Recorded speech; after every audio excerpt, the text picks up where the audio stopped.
안녕하십니까.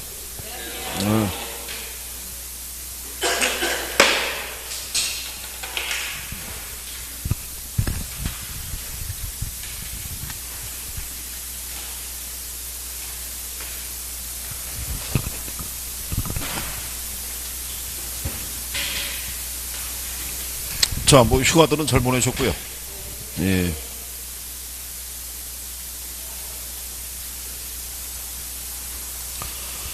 지난번에 투자론 하다가 중간에 마쳤나요?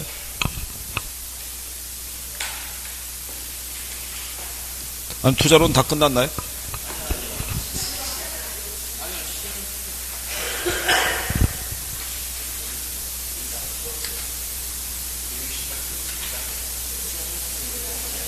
시작할 차례라고요? 그래요? 들어간 것 같은데요?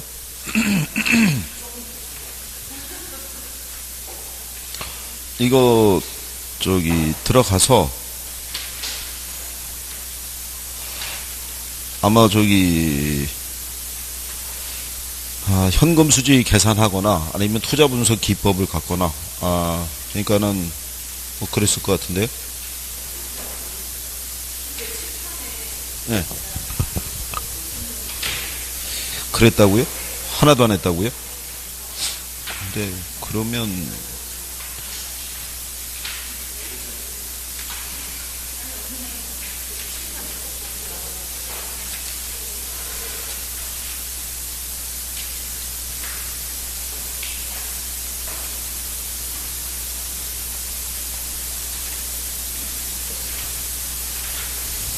그게 지금 3주차 남아 있으니까 들어가긴 들어간 것 같은데 지금 기억을 못 하시니까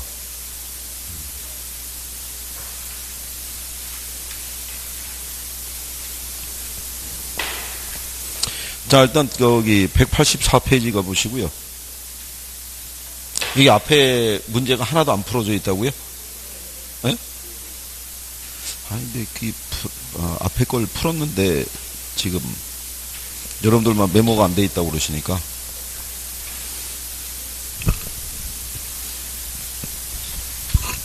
책이 깨끗해요? 그래. 책이 깨끗하다라고 하는 거를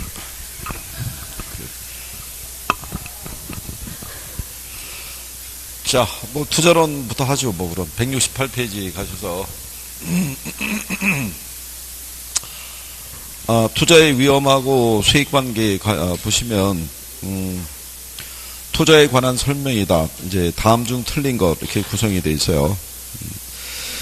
여기에서는 이제 그 지문상에서 5번에 보면 불확실성 하에서 발생하는 위험과 수익의 관계에서 위험이 커질수록 요구 수익률이 낮아진다 이렇게 돼 있죠.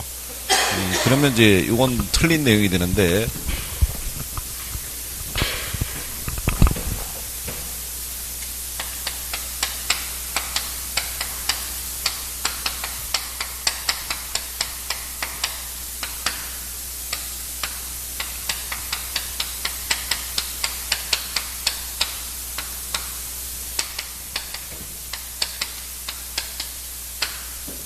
투자론에서 이제 별다른 언급이 없으면요. 투자자는 이제 위험 회피적인 투자자를 지칭을 해요.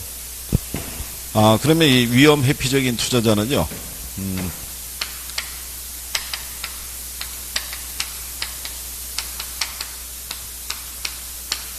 위험 혐오적인 행동을 하는 투자자가 위험 회피적인 투자자죠. 그러니까 위험 혐오적인 행동이라는 거는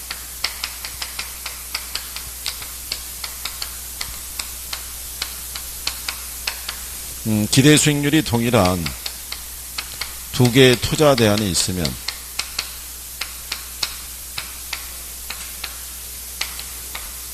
위험이 작은 쪽을 선택을 하죠. 근데 이런 위험 혐오적인 행동을 하는 투자자도 위험을 감수하고 뭘 해요? 투자하죠. 어떨 때 위험을 감수하고 투자하냐면요. 위험을 감수할 만한 대가 있죠. 그 이제 지문상에서는 유인책이라고 되어 있는데 대가라고 보시면 되고, 그래서 기대 수익률이 요것보다 크면 그 다음에 피할 수 없는 위험이 주어져 있을 때 그러면 여기에 대응해서는 반드시 높은 대가를 요구해요. 즉 얘를 상향 조정해요. 그러니까 얘를 높인다는 얘기는 반드시 뭐를 요구한다. 그러니까 투자론에서 이 별다른 언급이 없이 투자자 그러면 위험 회피적인 투자자예요. 이 사람은 자기가 부담하는 위험에 대해서는 반드시 높은 대가를 요구해요. 그러니까 요구 수준을 낮추는 경우는 없어요. 그래서 위험에 대한 태도를 반영한 무차별 곡선이 있죠.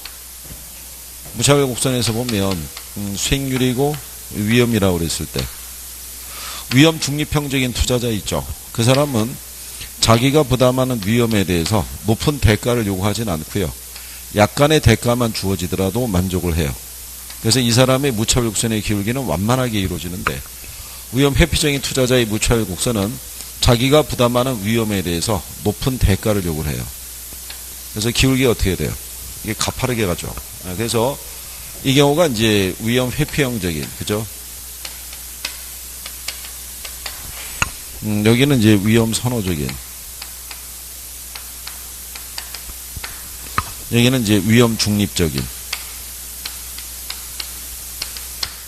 자, 그럴 때 평균 분산 지배 원리 또는 평균 분산 결정법이라고 있죠. 네? 이 분산이 뭐라 그랬어요? 투자자는 위험의 요 크기 하나만 가지고 투자 여부를 결정할 수 없으니까 뭐하고 비교해서? 수익률하고 비교해서. 그래서 두 개의 투자 안에 뭐가 같으면, 수익률이 같으면 뭐가 작은 쪽, 위험이 작은 쪽이 또 다른 투자를 지배할 것이고, 만약에 위험이 같으면 뭐가 큰 쪽이요? 큰 쪽이 또 다른 투자를 지배하겠죠. 그럼 이런 평균 분산 지배 원리 같은 케이스도요, 모든 투자자에게 적용하는 게 아니라 투자자가 어떤 스타일일 때 위험 회피적인 투자자라는 것을 바탕을 놓고 한 거죠. 그러니까 여기 보면 기대 수익률이 동일한 두 개의 투자 대내에 있으면 뭐가 작은 거, 위험이 작은 거. 여기도 똑같죠. 수익률이 같으면 뭐가 작은 거, 위험이 작은 거, 그죠? 그러니까 모든 투자자가 아니라 위험 회피적인 투자자에 한해서 이 논리가 설명이 되는 거예요. 무슨 말인지 아시겠나요? 그러면 이 평균 분산 이제 지배 원리의 요건이 있고 효율적 전선이라고 아시죠? 효율적 전선 또는 우리가 효율적 프론티어라고 그러죠.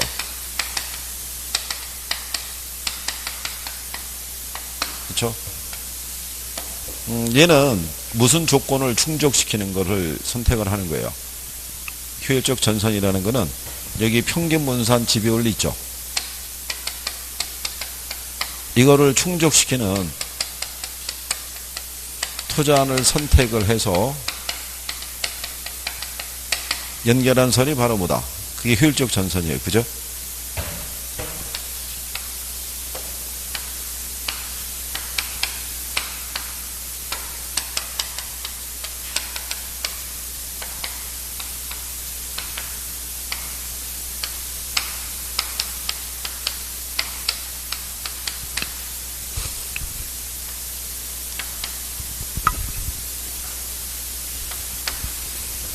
자, 만약에 이렇게 주어져 있을 때 우리는 B하고 C가 있으면 뭐를 선택하겠어요? B를 선택할 거 아니에요. 뭐가 같으면, 위험이 같으면 뭐가 크네?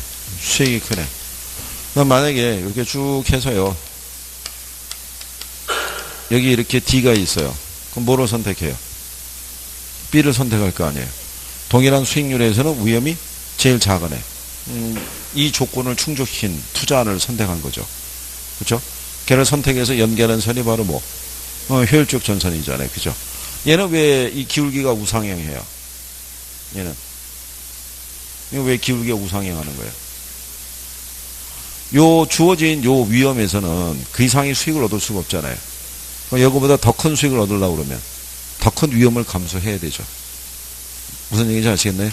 요렇게. 그래서 기울기가 우상향하는 거예요. 그렇죠? 여기에 저기 투자자의 위험에 대한 태도를 반영한 무차별 곡선이 있죠. 네, 쟤하고 접하는 점이 있죠. 여기서 뭐가 결정이 돼요? 여기서 최적 포트폴리오가 그러니까 이게 전부 다 무슨 투자자를 바탕으로, 위험 회평 투자자를 바탕으로 여기까지 오는 거예요. 그러니까 쭉 연결이 되는 거예요. 무슨 얘기인지 아시겠나요? 그러니까 효율적 전선은 평균 분산 지배 원리를 충족시키는 투자를 선택해서 연결한 선이 무슨 선? 효율적 전선. 그러면 최적 포트폴리오라는 것은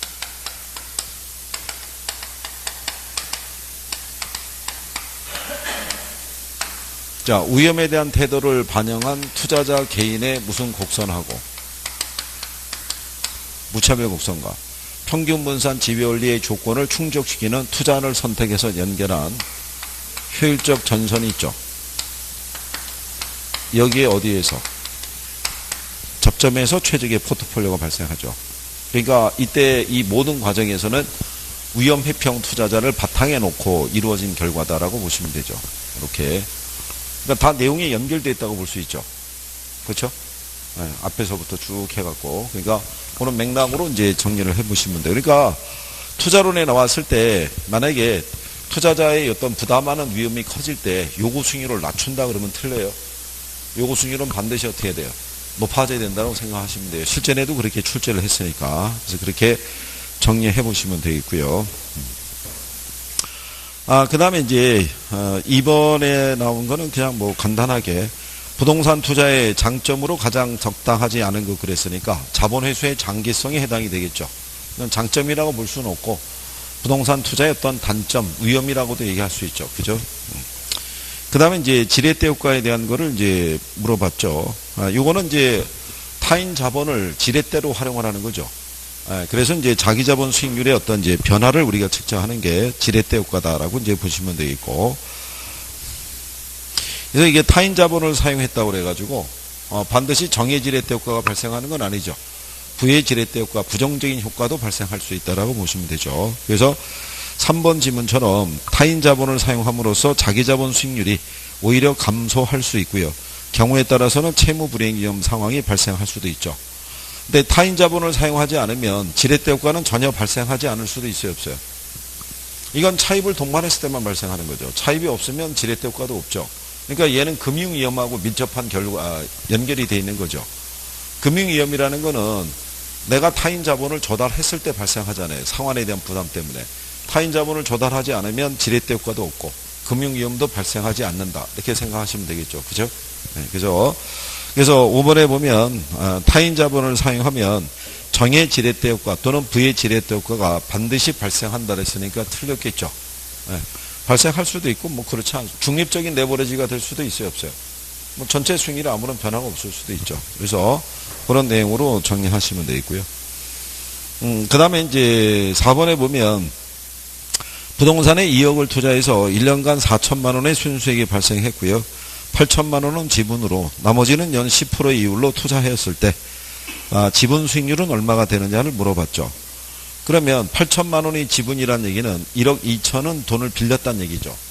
그렇지 않겠어요? 그러면 1억 2천의 이자율이 몇 프로예요? 10%잖아요. 근데 이거는 계산하기 전에 일단 정의 레버리지라는 건 알 수 있죠. 2억을 투자해서 4천의 수익이 발생했다는 얘기는 종합수익률이 20%라는 얘기잖아요. 근데 대출 이자율이 10%니까 종합수익률이 저당 수익률보다 크잖아요. 그러니까 당연히 정의 지렛대 효과가 발생하는 거로 볼 수가 있겠죠. 그렇죠? 실제로 뭐 계산을 하게 되면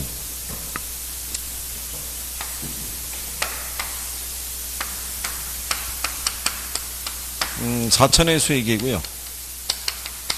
빌린 게 얼마 빌렸냐면 1억 2천 빌렸어요. 이자율 몇 프로? 10%. 1200이죠. 그러면 빼주면 남는 게 얼마예요? 2800이고 내가 투자한 돈이 얼마예요? 8천 투자했다는 얘기잖아요. 그러면 8천에 대한 2800이니까 그럼 몇 프로 나오겠어요? 그러면 이제 35% 이렇게 나오겠죠. 계산해 보셨나요? 물론 밑에 해설이 있더라도 연습 겸 해서 이렇게 쭉 해설해 보는 게 필요하죠. 그죠?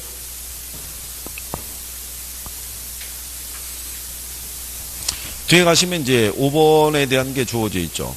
임대주택 투자자의 1년간 자기자본 수익률 이렇게 물어봤는데 5번 문제 보면 지문에 소수점 이하에 대한 것도 표시가 되어 있죠. 실전에 가면 소수점 이하에 대한 거는 거의 잘 언급을 안 해줘요. 근데 이제 연습이니까. 그쵸? 자, 여기도 보면 똑같은 결론에 의해서 우리가 구할 수 있죠.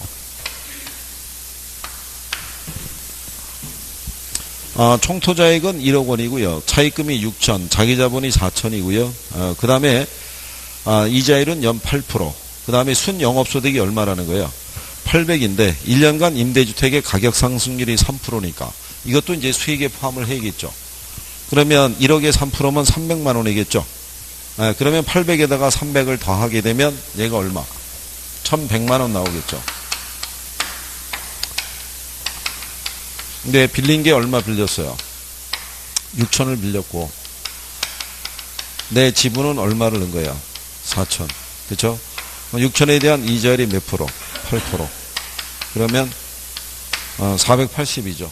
그러면은 1100에서 얼마를 빼주면 480을 빼면 남는 게 얼마 남겠어요? 620이겠죠. 그래서 이제 4천분의 620을 계산하시게 되면 얼마 나온다? 15.5% 이렇게 나오겠죠. 최천이 어떻게 오전에 왔어? 참 오전에 일어나기 힘들다고 그러더니 등장을 하네. 오전에 왔다는 얘기는 오늘 시험 볼 거 알고 왔다는 얘기네. 다시 가야 돼? 아니 힘들게 가서 뭘 가? 어차피 온 거 시험 보고 가야지. 나머지 분들도 오늘 시험 본다고 그랬잖아요. 그죠? 에? 밖에 문제가 이미 대기 중에 있어요. 이제 이따가 보시면 돼요. 그죠? 자, 그러니까 지금 79일 남았어요. 79일. 오늘로. 어저께가 80일이었으니까. 79일 남았다고요. 근데 뭐 지금 뭐 날짜에 뭐 크게 연연할 때는 아니잖아요. 그쵸? 준비만, 마무리만 잘하면 몇 점 맞을 수 있는 거예요. 60점 맞을 수 있는 거죠. 뭐. 그쵸? 어저께 계획을 짰을 거 아니에요. 80일 작전. 뭐 이렇게. 80일 작전 계획 짰을 거고. 80일 작전이 무너지면 이제 그 다음에 등장하는 게 60일 작전이죠. 얘가 무너지면 마지막으로 등장하는 게 얼마? 30일. 이게 마지막이죠, 이게. 그러니까 이제 조금 더 마무리 잘 하시면 돼요. 마무리 잘 하시면. 기본적인 용어만이라도 조금씩 이해하고 있는 사람이 되면, 그러면 6점 맞는 데는 별 지장이 없어요. 그렇게 생각하시면 되고. 자, 거기 보시면 1억 원을 투자해서 수익이 1,400만 원이 생기는 사업에 3,500만 원은 지분으로 투자하고 나머지 6,500만 원은 이자율 7%의 부채로 투자했으면 전액 자기 자본으로 투자한 경우와 비교한 지렛대 효과의 크기는 이렇게 물어봤어요. 그죠? 그러면 1억 원을 투자해서 1,400만 원의 그 생기는 사업이라고 그랬으면은 1억 투자해서 1,400이면 14%죠. 그러니까 요거는 차입이 없을 때, 그렇죠? 그럼 차입이 있을 때를 기준으로 생각하시면 되겠죠. 그러면 얘도 대입을 하면은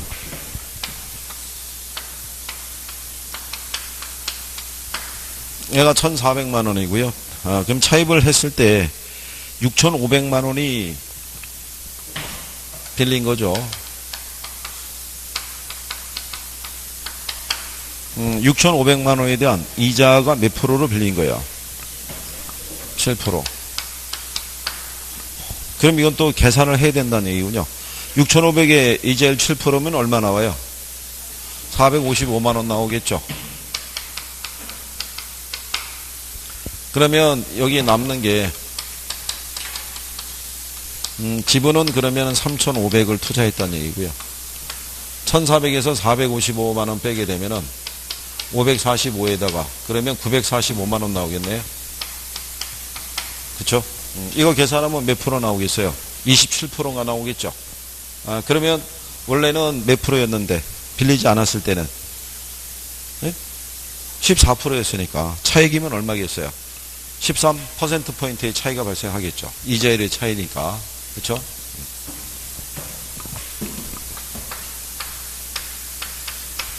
원래 투자하지 않았을 때니까 얘가 14%였잖아요. 그죠? 차이니까 얼마? 13%포인트의 차이죠. 그러니까 이자율의 변화의 차이는 이 퍼센트 포인트로 표현을 해줘야 되죠. 저걸 소수로 변화를 하게 되면 수치가 틀려지죠. 무슨 말인지 아시겠나요?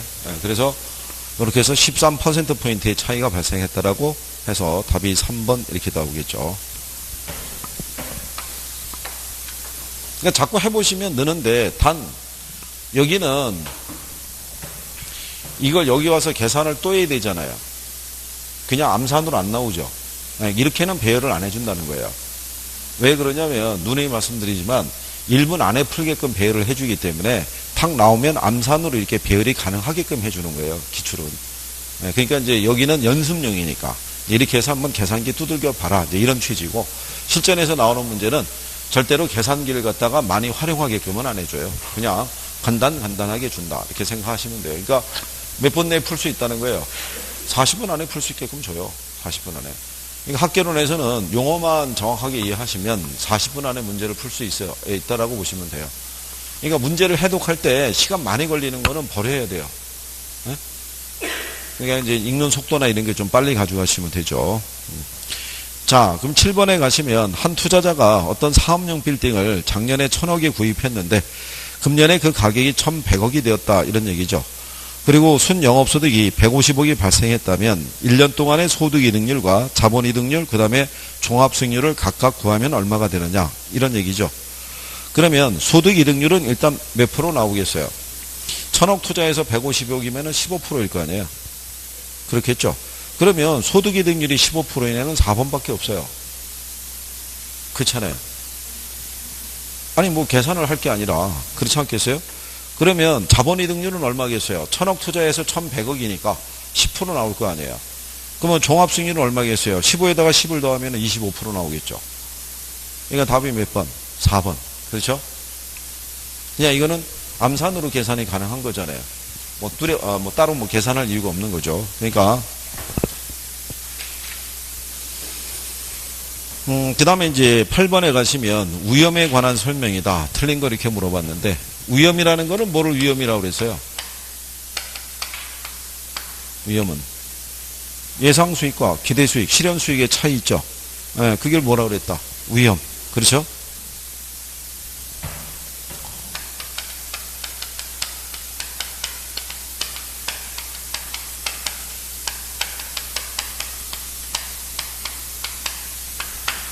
그러니까 우리가 이제 위험 이렇게 얘기를 했죠. 우리가 왜 이제 투자할 때 이렇게 해드렸잖아요. 투자라는 것은 현금 수입하고 뭐를? 현금 지출을 이렇게 교환하는 것을 뭐라고 그랬어요? 투자라고 그랬죠. 투자. 근데 내가 이걸 지출을 하기 위해서는 미래 어느 정도의 수익이 나올 수 있을지는 대충 추정은 돼야 될 거 아니에요. 그러니까 투자자에게는 최소한의 정보는 준다고 그랬죠. 그 정보로 주는 게 확률이라는 거죠. 정상이 될 수 있는 확률, 불황일 수 있는 확률, 그죠? 아니면 상황이 예를 들어서 안 좋을 수 있는 확률, 뭐 이런 확률을 주면 그거를 토대로 해서 투자자는 이거를 추정하죠.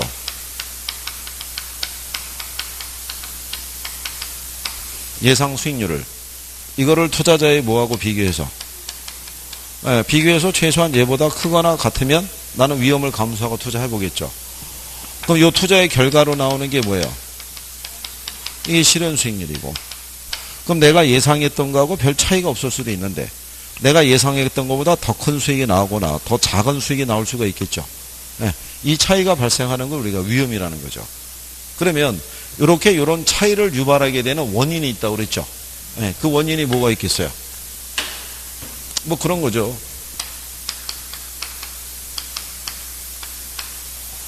사업 위험이나 금융 위험이나 인플레 위험이나 이런 여러 가지 요건들이 작용을 하면 이 편차가 크게 만들어주죠. 그렇잖아요. 솔직히 이번에 중국을 대상으로 사업하던 사람 중에서 사드 문제로 중국하고의 그 관계가 악화가 될지는 아무도 예상을 못했을 거예요. 그죠? 아마 이제 올해 8월이니까는 올 여름에 관광에 종사하는 사람들은 중국 쪽의 특수 상황이 이미 다 끝난 거죠. 올 일도 없고. 그러면 작년하고 비교했을 때 매출이 엄청나게 급감했을 거 아니에요. 그러면 그로 인해서 타격이 엄청나게 크고 표면적으로 드러나지는 않았지만 부도난 업체도 굉장히 많았을 거란 얘기죠. 타격이. 그러니까 그 사람들이 그런 상황은 전혀 예상하지 못했을 거란 얘기죠. 그런 것들을 우리가 위험이다라고 이제 얘기를 하는 거죠. 그래서 거기 8번 문제 가면 1번에 실현된 결과가 예상한 결과에서 벗어날 가능성을 불확실성 또는 뭐라고 그런다? 위험 이렇게 얘기를 하죠. 자, 그럴 때 4번에 보면 동일한 수익이 예상이 될 때 위험이 큰 쪽을 선택하는 투자자의 성향을 우리가 위험 선호적이라고 얘기를 하죠. 그러니까 이 사람들은 높은 대가를 요구하지는 않는 거예요. 그죠? 그러니까 위험 자체를 즐긴다고 보시면 되겠고, 3번에 보면 위험 혐오적이라는 의미는 사람들이 전혀 위험을 감수하려 하지 않는다라고 돼 있으니까 틀렸겠죠. 위험을 전혀 감수하지 않는 거는 위험 중립적인 스타일이죠. 그러니까 우리가 그때 뭐라고 그랬냐면, 그러면 이러한 위험이 발생하게 되면 뭐가 발생하겠어요? 손실이. 그러면 이 손실 자체를 어떻게 줄이거나, 그렇죠? 아니면 부담하지 않기 위해서 우리가 대처하는 게 뭐라고 그랬어요? 그게 위험 관리라고 그랬죠. 기억하시나요? 네. 그래서 우리가 이런 사업 위험을 겪지 않으려면 어떻게 하면 된다 그랬어요? 투자 안 하면 되죠. 그게 위험을 회피하는 거죠. 일반인도 자기들이 살아가는 삶에서 미래 어떤 불확실성에 대한 불안감은 누구나 갖고 있죠. 네, 거기에 대처하기 위해서 일반인들이 가장 보편적으로 대처하는 게 뭐라고 그랬어요? 보험에 가입하는 거. 그건 이제 위험을 뭐 하는 거? 전가하는 거. 그러면 나는 어차피 투자하면서 이런 위험을 감수할 수밖에 없으면 가급적이면 부담하는 위험을 줄이는 방안을 선택할 거 아니에요. 그죠? 그거를 대처하는 것을 위험을 뭐 하는 거? 축소하는 거. 그러니까 위험을 축소하는 것 중에 대표적인 게 분산 투자하는 거죠. 그렇죠? 분산 투자를 하게 되면 무슨 위험을 0으로 만들 수 있어요? 비체계적 위험을. 그러니까 참고로 이렇게 되어 있는 거죠. 포트폴리오에 총 위험이 있으면 체계적 위험이 있고 뭐가 있어요? 얘는 0으로 만들 수 있어요. 근데 얘는 0이 안 되죠. 얘가 있으니까. 그러니까 줄일 수는 있어도 0을 만들 수는 없어요. 뭐가 제거가 안 되니까. 체계적 위험이 제거가 안 되니까. 무슨 말인지 이해하시겠나요? 분산 투자를 해서 우리가 제거할 수 있는 위험은 무슨 위험밖에 없다. 비체계적 위험밖에 없다라고 인식을 하시면 돼요. 무슨 말인지 아시겠나요? 자, 그래서 거기 보면 이제 3번이 이제 잘못되어 있고요. 9번에 가면 위험에 대한 부분이 있죠. 그래서 사업상, 금융적, 법적, 인플레, 유동성 위험 이런 다양한 위험적인 요소를 안고 투자자는 이제 투자를 하는 거죠. 그죠? 그래서 이제 사업 위험에 대해서는 겪지 않으려고 그러면 투자 안 하면 되고, 금융 위험을 부담하지 않으려면 어떻게 하면 된다 그랬어요? 그 융자 안 받으면 되죠. 융자 안 받으면. 그죠? 그래서 금융적 위험이라는 것은요, 부채가 많을수록 채무 불행과 파산할 가능성이 높아지는 위험을 말하는데, 타인 자본의 사용과 관계없이 발생하는 위험이다 그랬으니까 틀렸겠죠. 금융 위험은 뭐를 조달했을 때, 부채를 조달했을 때, 즉 타인 자본을 이용했을 때 발생하는 거니까. 그래서 2번이 잘못되어 있다. 이렇게 해서 정리하시면 되겠고요. 자, 그래서 이제 그런 내용 정도 보시면 되겠고요. 인플레 관련된 거는요, 부동산은 실물 자산이기 때문에 인플레이션 해지의 역할을 한다는 거, 자산 가치 하락을 막아주는 역할 정도 한다는 거, 용어 정도로 알아두시면 되겠고요. 그 다음에 이제 뒤로 넘어가시게 되면 11번에 그 부동산 투자의 위험에 관한 설명이다. 틀린 거 이렇게 물어봤을 때, 거기 5번에 보면 부채가 많으면 원금과 이자에 대한 채무 불행의 가능성이 높아지며 파산할 위험도 더 커지게 되는데, 이것을 우리가 금융위험이다라고 얘기를 하겠죠. 근데 2번 지문에 가면 부채 비율이 크면 지분 수익률이 증가하고 반대로 부담에 들 위험은 감소한다 그랬으니까 틀렸겠죠.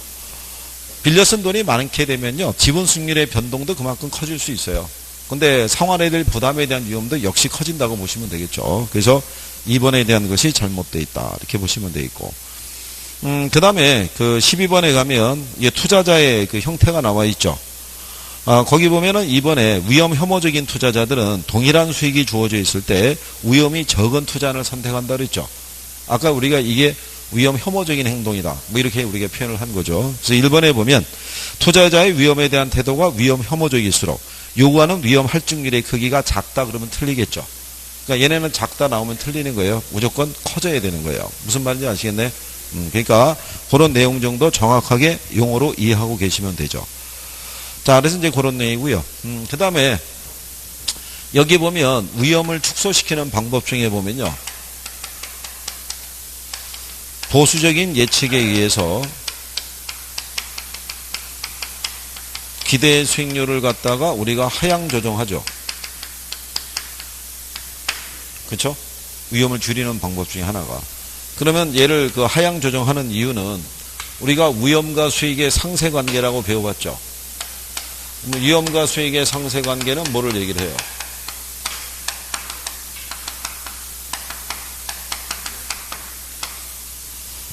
위험과 수익의 상세 관계. 위험과 수익은 서로 비례 관계라는 거죠. 그렇죠? 여러분들 시험 지문상에서 이렇게 나온 거죠.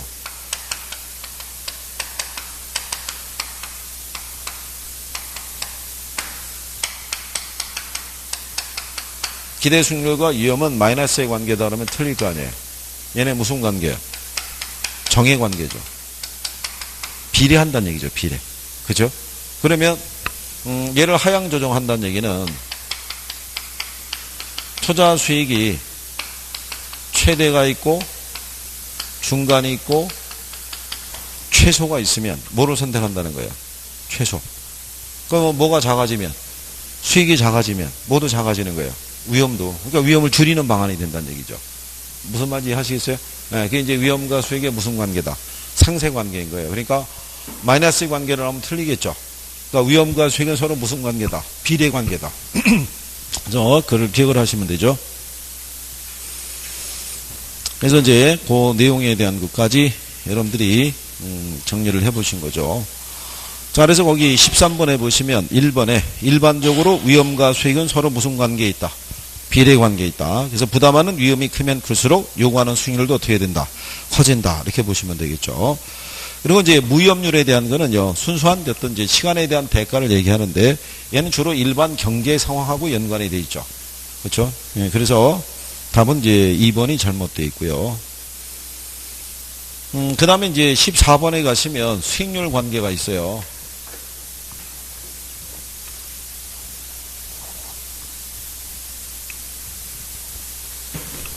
여기 수익률 관계에서는요,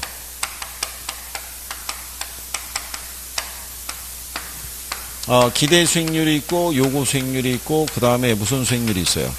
실현 수익률. 근데 얘네는 사전적 의미라고 그랬죠. 얘네는 무슨 의미?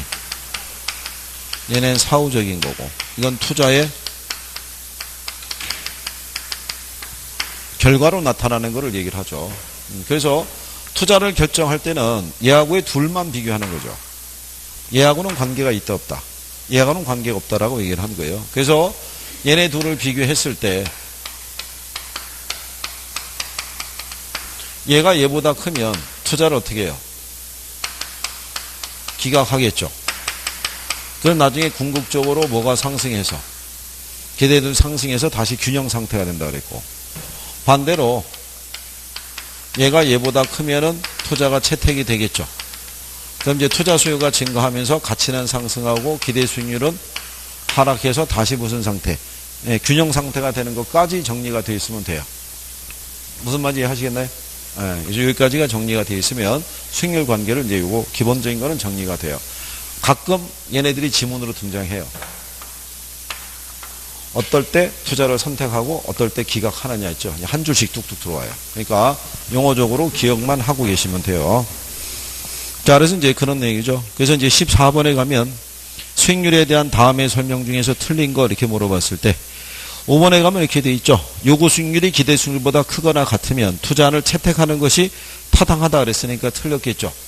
요구 수익률이 기대보다 크면 투자를 기각하겠죠. 그렇죠? 그래서 이제 그런 내용 정도가 언급이 되니까 구별하시면 돼 있고, 뒷장에 보시게 되면 기대 수익률과 요구 수익률의 관계에 대한 다음 설명 중에서 틀린 걸 이렇게 물어봤죠. 자, 거기 보시면 투자자의 투자 결정은 기대 수익률과 요구 수익률을 비교함으로써 이루어지는데 투자에 대한 위험이 크면 투자자는 그만큼 더 많은 대가를 요구하겠죠. 근데 기대 수익률이 요구 수익률보다 낮으면 그러면 우리는 투자를 기각하겠죠. 그러면 부동산에 대한 수요가 줄어들게 되고 부동산의 가치는 어떻게 돼요? 하락하겠죠. 그러면 시장 가격이 하락함에 따라 기대 수익률은 점차 어떻게 돼요? 증가하는 이제 그런 구조가 나타나겠죠. 그래서 기대 수익률은 그 4번에 보면 투자로부터 예상되는 수익률을 말한다. 근데 투자자의 자본의 기회비용이라는 것은 그건 요구 수익률 얘기하는 거야. 요구 수익률이. 우리가 요구 수익률이 투자자의 자본의 기회비용의 역할을 한다고 그랬었죠.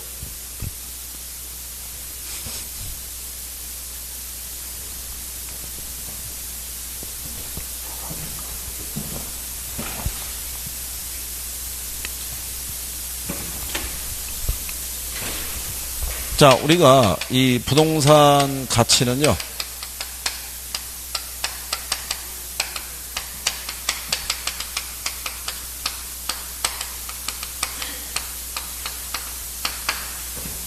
이때 이제 이 요구 수익률이라는 것은 얘는 할인율로 쓰여지죠. 장래에 기대되는 편익을 뭐로? 현재 가치로 바꿀 때 얘가 이제 할인율로 쓰여지는 거예요. 그죠? 그럴 때 만약에 기대 수익이 같다라고 가정했을 때 투자에 대한 위험이 커지면 투자자의 요구 수익률은 어떻게 되겠어요? 커지겠죠. 뭐 할인율이 커지는 거니까. 그럼 무슨 가치가? 투자 가치가 작아지죠. 근데 위험이 작아지면 요구 수익률이 작아지죠. 그럼 뭐가 커져요? 투자 가치가. 그러면 이 투자 가치라는 것은요,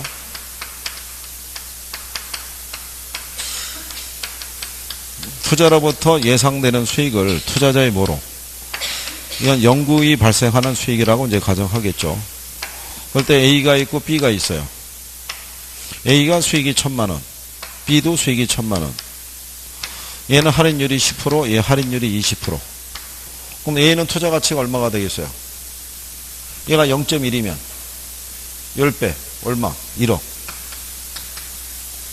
20%잖아요. 얼마? 5천. 수익이 같죠? 지금 저쪽에 보면 수익이 같을 때 위험이 크면 요구 수익률이 커지잖아요. 그럼 투자 가치가 어떻게 돼요? 작아진다 이거죠. 그렇죠? 얘가 지금 위험이 커지니까 투자 가치가 작잖아요. 5천으로. 그러면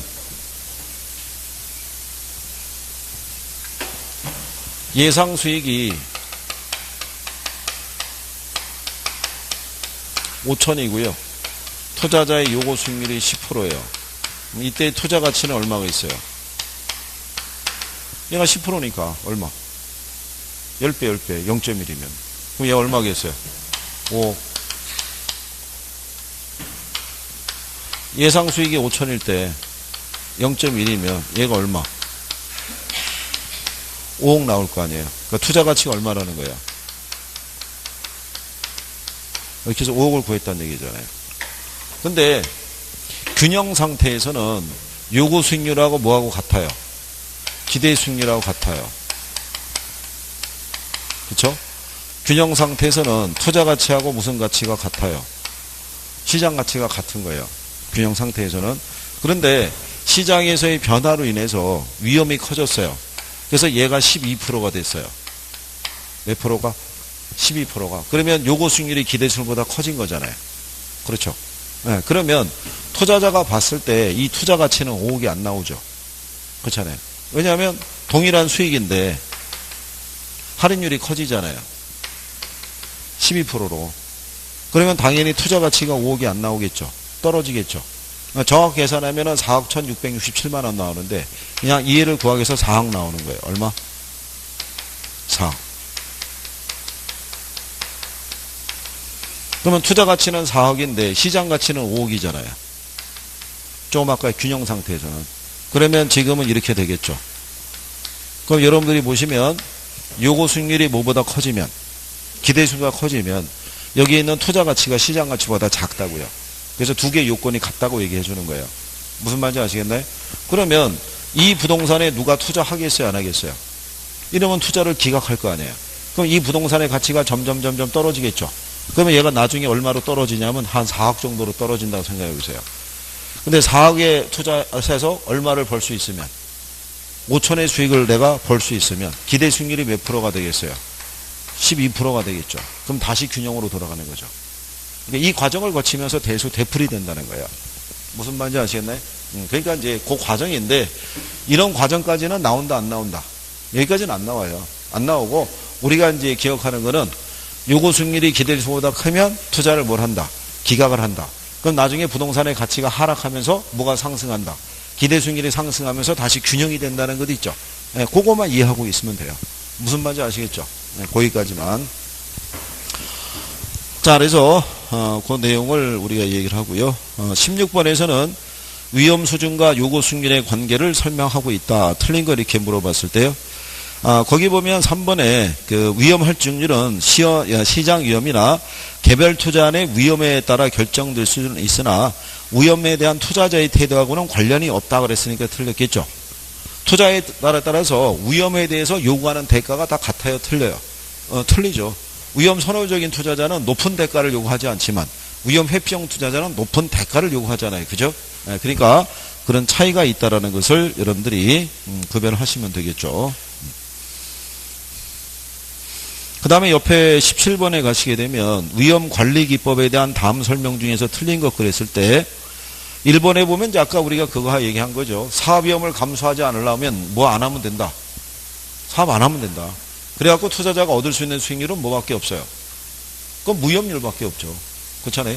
투자자의 요구 수익률이 무위험률 플러스 위험 할증률로 되어 있는데 위험을 감수하지 않으면 얻을 수 있는 거는 무위험률 하나밖에 없다. 이렇게 보시면 되겠고 그 다음에 2번에 보면 투자자가 위험 혐오적이라는 가정은 수익률이 같을 경우에 덜 위험한 쪽을 선택하는 것을 얘기할 수 있겠죠. 그래서 그런 내용이고요. 그 다음에 투자 수익을 가능한 낮게 예측하고 그것을 기준으로 투자 결정을 하는 것을 기술적 예측 방법이라는데 이제 보수적인 예측이다. 이제 이런 얘기죠. 그래서 근데 그 5번에 보면 이런 얘기죠. 수익성을 하향 조정했는데도 여전히 그 투자가 좋다면 그 대안은 좋은 것으로 판단해서 투자 결정을 하는 방법을 보수적인 예측 방법이다. 이렇게 얘기하잖아요. 그건 이제 우리가 수업 시간에 얘기해 드린 건데 이게 하향 조정하잖아요. 그럼 제일 작은 걸 선택하죠. 네. 그렇음에도 불구하고 여전히 얘가 괜찮다는 얘기는 그래도 여전히 뭐보다 크다면 그렇죠. 요구수보다 크다면 이걸 선택하겠다 이런 얘기예요. 무슨 얘기인지 아시겠죠? 네. 그래서 그 내용에 대한 거 그래서 위험에 대한 거를 정리하셨고요. 그 다음에 거기 보면 18번에 투자에 따른 위험을 관리하는 방법은 매우 다양하다 이런 얘기죠. 다음 중에서 위험조정 할인율을 사용하는 방법이 있죠. 위험조정 할인율이 요구 수익률이에요. 그죠? 그러면 투자자는 위험이 증가하면 당연히 요구 수익률이 어떻게 돼요? 상향 조정하겠죠. 그죠? 그러면 투자자는 좀 더 보수적으로 판단할 수 있어요. 왜냐하면 요구 수익률이 상승하게 되면요. 투자자의 투자 가치가 상대적으로 낮아지죠. 그렇잖아요. 그러면 최소한 시장 가치하고 비교했을 때 얘가 얘보다 커져야 된단 말이에요. 그죠? 그러니까 시장 상황에서 놓고 봤을 때 좀 더 보수적인 판단을 할 수 있게끔 유도해 주는 거예요. 이거를. 자, 그래서 이제 그런 내용을 정리하신 거고요. 민감도 분석은 알고 계시죠? 투자 수익에 영향을 주는, 그죠? 가장 영향을 많이 주는 변수를 찾아서 거기에 대한 집중적인 통제 및 관리를 하는 것을 우리가 민감도 분석이라고 얘기를 했고요. 그래서 거기 19번에 가시게 되면 거기 3번에 이렇게 돼 있죠. 위험한 내용이 현금 수지 등의 투자의 결과치에 어떠한 영향을 미치는가를 파악하는 방법이다 이렇게 돼 있고요. 민감도 분석은 투자 수익에 가장 민감하게 영향을 주는 거 이렇게 돼 있는데 그 투자 수익이 뭐겠어요? 이게 수년가 또는 뭐 얘기해요? 내부 수익률을 얘기를 해요. 그러니까 이걸 투자 수익이라고 하지 않고요. 최근에는 뭐라고 쓰냐면 수년가에 미치는 영향을 그죠? 분석하기 위해서 무슨 분석을? 민감도 분석을 실시할 수 있다 이렇게 해준 거예요. 그러니까 투자 수익이라는 표현을 안 쓰고 그렇게 해주니까. 그래서 민감도가 작은 투자안이 아니라요. 민감도가 이 낮은 부동산일수록 수년가나 내부 수익률의 변동폭이 작으며 상대적으로 안전성이 낮은 투자안으로 평가된다는데 안전성이 높은 대안으로 우리가 평가할 수 있다는 거예요. 변동폭이 작으니까. 그래서 그렇게 정리하시면 되겠고요. 그리고 20번에 대한 거는 이건 이건 참고하셔도 돼요. 왜냐하면 부동산 가격의 상승에 대한 변화가 있으면 다른 자산의 이 가격에 대한 자산의 변화도 분명히 발생하는 거예요. 그래서 이거를 놓고 문제로 구성하기는 어려워요. 그러니까 그냥 참고하셔도 되겠고. 그 다음에 뒤에 넘어가셔서 21번에 대한 거는 이제 기대 수익률에 대한 걸 산정하는데 거기 보면 사상이라고 돼 있잖아요.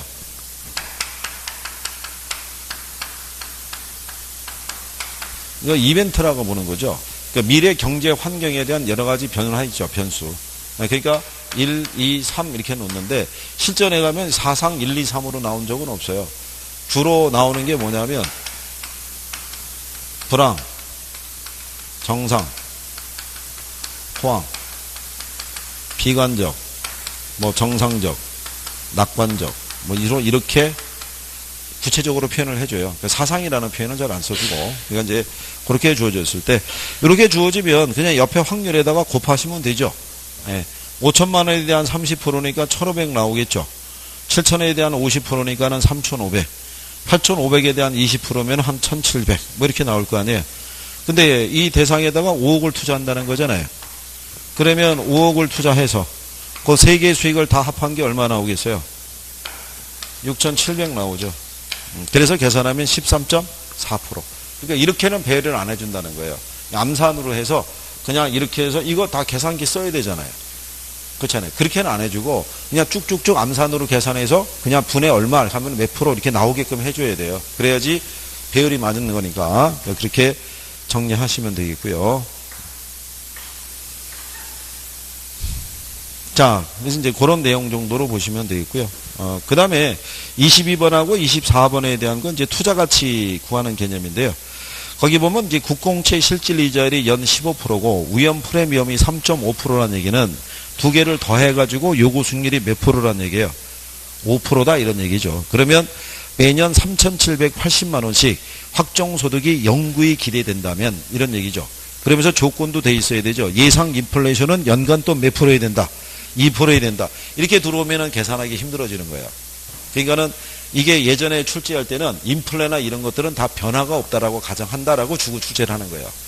그래야지만 단순하게 몇 프로 가지고 5% 가지고 거기 나와 있는 3,780만 원을 할인해서 투자 가치를 구할 수 있는 거예요.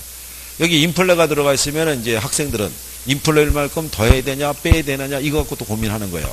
그렇죠? 그렇게는 문제의 구성이 언급은 안 되니까 참고하시면 되겠고요. 그래서 마찬가지로 거기에 나와 있는 뭐 22번 또는 23번, 24번 다 참고하셔도 돼요. 그 다음에 이제 뒤로 넘어가시게 되면 이거 제가 지난번에 말씀해 드렸는데 제가 일주일에 4종류의 문제집을 푼다고 그랬죠. 문제집들마다 요즘 난리들이 아닌 거예요. 계산을 하는 게 한 번에 나오는 게 아니라 여러 번을 계산을 해줘야 되고, 그죠? 그리고 상환을 하는 것도 요령을 알면 풀 수는 있어요. 상환할 때 우리가 왜 시험에 보면은 자 원금 균등분할 상환 방식으로 대출을 받았을 때 2회차에 상환해야 될 원리금의 합계는 얼마냐 뭐 이런 거 물어본 거 있죠. 어떤 문제에 보면은 81회차에 상환할 거. 그러니까 4회차를 물어보는 거는 약소한 거고 81회차에 상환할 거 뭐 이렇게 나온 것도 있어요. 근데 물론 그것도 요령이 있어요. 그 대입하면 이제 풀 수는 있는데 근데 처음 본 사람들 입장에서는 황당하죠. 그러니까 일단은 참고하라는 거는 그냥 참고하셔도 무방해요. 그러니까 정리하시면 돼 있고. 그리고 그거는 제가 개인적인 판단에서 참고하라는 게 아니라 예전에 이미 출제가 그런 유형으로 돼갖고 문제가 발생을 했던 애들이에요. 그러니까 참고하셔도 돼 있고. 그 다음에 이제 뒤에 나오는 주요 기출문제에 대한 거는 여러분들이 뭐 풀어보셔도 별 무방하겠죠. 그 다음에 184페이지에 가면 평균 분산 결정법, 그 다음에 포트폴리오 이론 이렇게 돼 있어요. 여기도 기본 용어는 꼭 알아두셔야 돼요. 그죠?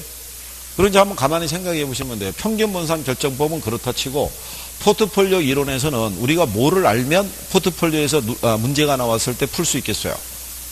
포트폴리오 이론에서 뭐를 우리가 정리가 돼 있으면 포트폴리오 이론에서 어?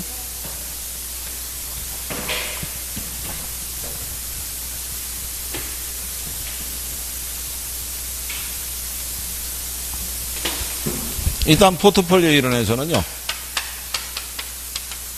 포트폴리오의 총 위험이 있죠. 위험을 보면은 체계적 위험하고 뭐가 있다.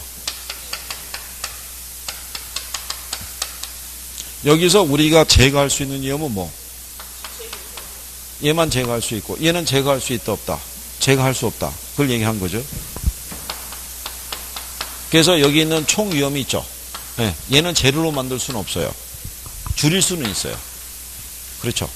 그래서 체계적 위험하고 뭐하고 비체계적 위험의 관계는 분명히 구별을 해야 돼요. 꾸준히 나오는 애니까. 그 다음에 또 하나 뭐 알아야 돼요?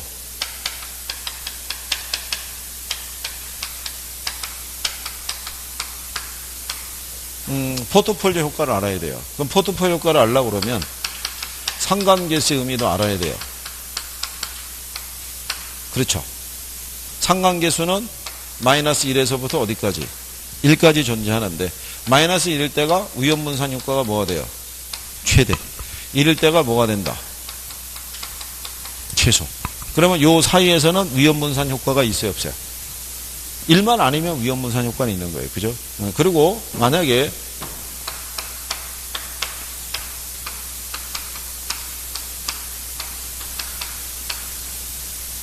자, 내가 부동산을 가지고 있을 때 A안이 있고 B안에 두 개 투자 대안이 있어요. 그럼 어느 안과 투자해서 결합을 하게 되면 위험분산 효과가 커지겠어요?